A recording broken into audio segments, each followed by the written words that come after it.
Hi friends, I hope you all are doing great. It's me, Nikki, here to share with you a step-by-step guide on how to organize your kitchen. So let's get started.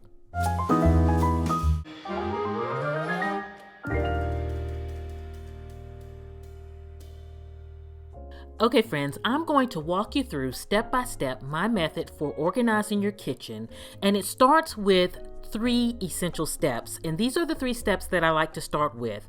And I like to break it down, especially when I'm working with someone who is really overwhelmed with their space and they want to take their time and enjoy the process, and to overall relieve them of the pressure of getting their kitchen in order. And so what we do is we focus 1 week on that one area. So week 1 would be the kitchen drawers, week 2 again the upper cabinets, week 3 the lower cabinets. Again, that gives you enough time to declutter, order any products that you may need to organize with, if so, and really just break it down into smaller workable pieces every day during that week. Okay, so this video we're focusing on the kitchen drawers, and I want to walk you through how to handle this. And if you want, you can just work with me as I show you. Stop the video whenever you need to go get anything or you need to kind of prepare, and then come back as needed. So if you're watching this late at night, then just enjoy watching the video, and then when you're ready to organize in this 3-step process, come back to this video and then you can pause and go as you need. So I hope you find it helpful. Okay, before we jump back into the kitchen drawers, let's go to the kitchen table, because there's a few supplies that you want to pull and get on hand first before you start the process. And so I want to take you through and show you what you really need first of all. Okay friends, the first thing you need is your beverage of choice, because we're not going to be stressed on this journey. We're going to enjoy the process of organizing your kitchen. The next thing you want is some sticky notes, and you need enough sticky notes for every drawer that you have in your kitchen. So if you have 9 drawers, you want 9 sticky notes, and then you want a Sharpie or a marker, something to write on the sticky notes, or you can even use a pen, something so that it's bold and you can see, along with your tape measure. So you want to grab your tape measure and have that on hand. The next thing you need is your list, your shopping list. Whatever you write your typical list on when you go shopping, that's what you need. So it may be a notepad, it may be your planner, just get a piece of paper, but you do need some type of paper. And then of course a pen, because we'll be writing some things down, so you definitely need a pen. And so now that we have our supplies, let's get started. Okay, so the first thing that we're going to do is take those sticky notes along with our Sharpie. And the reason why we're using the Sharpie is because we want this to be bold and you want to be able to see it when you walk in the kitchen. And so what you're going to start doing is giving each drawer in your kitchen a purpose. Just sit at your kitchen table, look into your kitchen at the drawers, and think about the location of the drawer and what it would be best used for. Some ideas are, do you need that linen drawer, that drawer to put those dish towels, your oven mitts, all of those are kitchen linens. Do you need that drawer for all of your knives? Of course, we need for our eating utensils. We also need drawers for our cooking utensils. You know, what for you would bring function, and where should that drawer be located in your kitchen? Do you want to keep your spices in a drawer? That can be one that's by the stove. That's where I keep mine. You know, do you have a coffee machine set up in one of those drawers? Do you need a place to put your coffees? Do you need a drawer for teas? Do you have big deep drawers that fit your pots and pans? So it makes more sense to have one of your deep drawers for your pots and pans. But by sitting at the kitchen table, looking into the kitchen, just envisioning what would work best as you're working in the kitchen, and then for each drawer, write down what its purpose is going to be on one sticky note.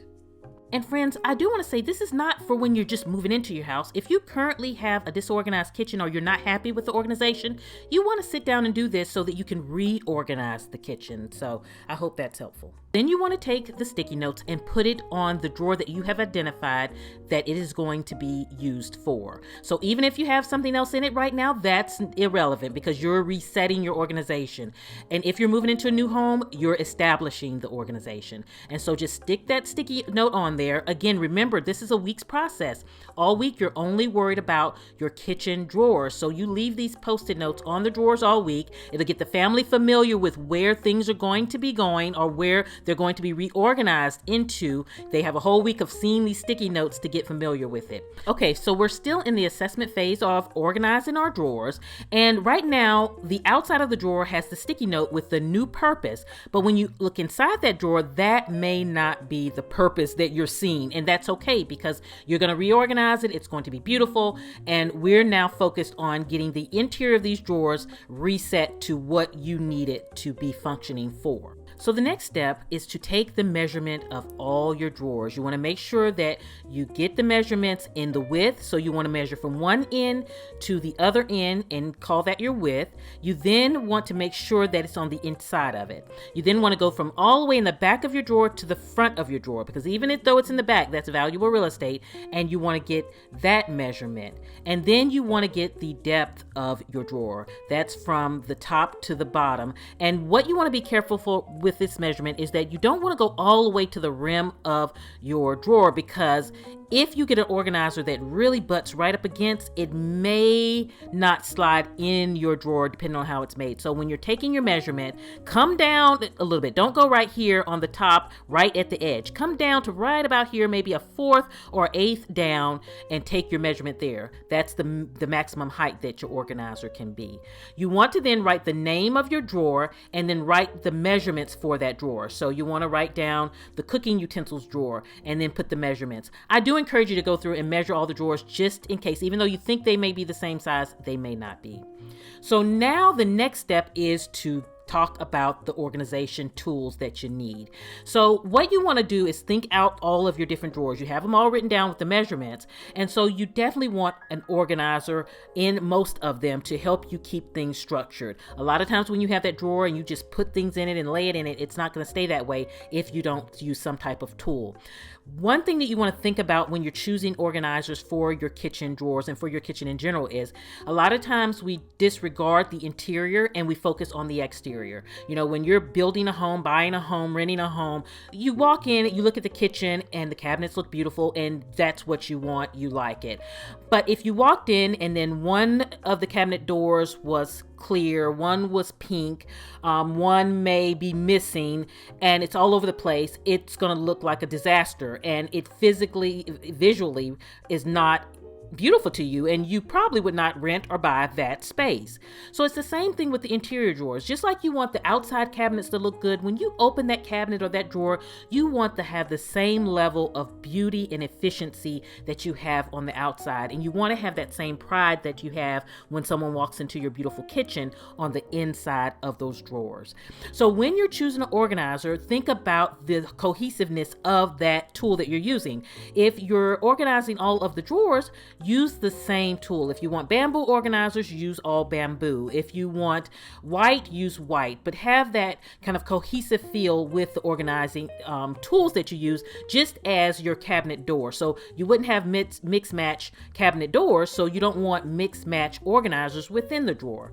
And then look for something that gives you the most customized look for your drawer. That's really just a gorgeous look, and it will last you for years. So these bamboo organizers are great. I'll link this below, and also some other options below so that it can give you some selections to kind of shop for and think about. Another thing to think about is you may not need an organizer for some drawers. For example, if you created a linen drawer, and this is an example I set up for you, if you had a linen drawer, you could get away with having the organizers, because when you organize it, you can roll up your dish towels, you can have your your oven mitts on one side, you can have your pot holders in the front, and everything has a place. No one can really come and just throw something anywhere because everything clearly has a space, and you have not had to use an organizer. The same if a spice drawer. In a spice drawer, you may or may not need a organizing insert because you may have jars that are custom fit to the drawer. They have a custom feel. You may need an organizer, but it may need to be a spice drawer organizer. So as you're writing what you need for each drawer, look at it as that individual drawer and then determine if you're really going to need an organizer or what type of organizer that you want for that specific drawer's purpose. And so these slats are also great. And I'll link these below if you're interested. So that's another option. So by the time you finish your assessment, you're going to be ready for another cup of coffee, but you're going to be enjoying the process, and it's going to be exciting knowing that you have a plan. So now we're moving into the next phase of organization, which is the declutter. So you want to take everything out of that drawer, put it on the counter. It doesn't matter if you have receipts, pencils and pens, cooking utensils, whatever you have, just bring it all to one spot in one pile. And what you're going to do is you're then going to categorize each thing in their groups. If it's trash, put it in one pile. If it's pens, put it in another pile. If it's cooking spoons and utensils and all the things, put it in one pile. If it's kitchen towels, in another. So give everybody their little category.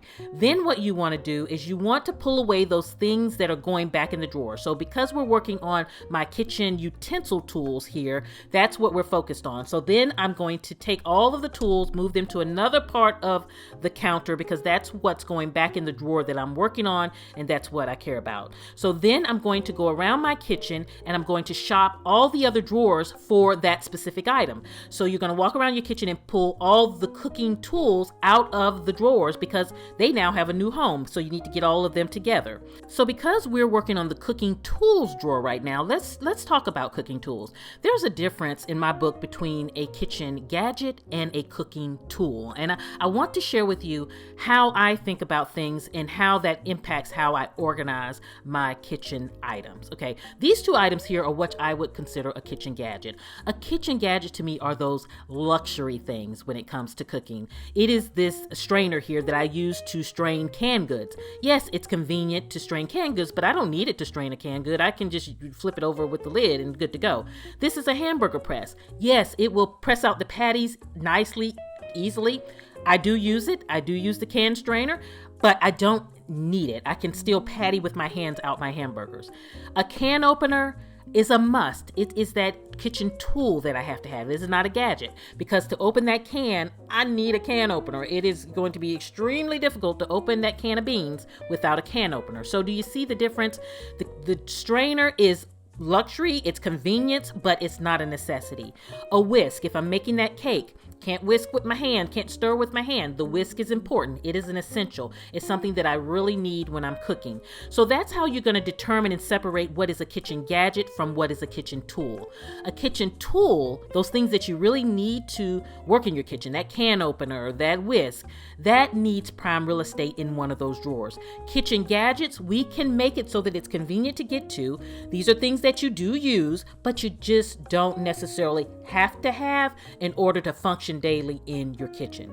So now that we have separated them, we know that the kitchen gadgets, these are not going in the drawer. We're going to find another nice place in the kitchen. It may be in a bottom cabinet, it may be somewhere else, but it's not going to be in this prime real estate of this drawer that we have identified for our kitchen tools.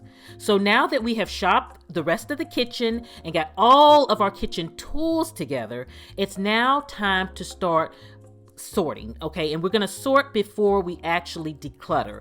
And so moving the kitchen gadgets out the way, only dealing with the kitchen tools, then you want to start the process of sorting the kitchen tools. And when you sort the kitchen tools, what you want to do is you want to just put like items together. So again, friends, we are not at this point worried about purging anything. We're just trying to group what we have together. You've shopped your kitchen for all kitchen tools.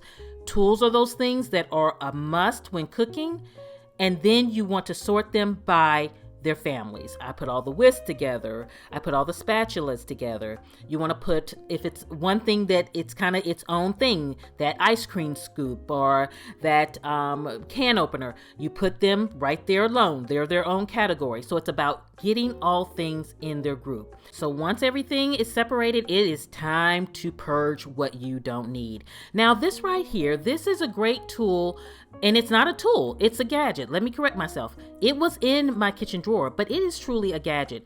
Yes, I use it on occasion.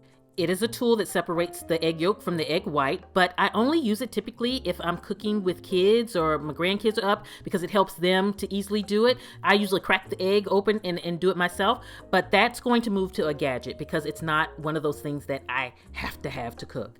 And so once you have them separated and you're in that purging process, you really want to look at what you have and look at the quantity of what you have, because that is what you're going to use as your first guide on what I need to get rid of. So once you have it spread out, you may see that you have 20 slotted spoons, and you might be like, why do I have 20 slotted spoons? The reality is you need to look at it and say, what do I realistically need? Okay, so let's take a look here. I have 2 spoonulas and I have 2 spatulas. So the spoonulas, they're more kind of, they have a spoon shape, but they're still a spatula also.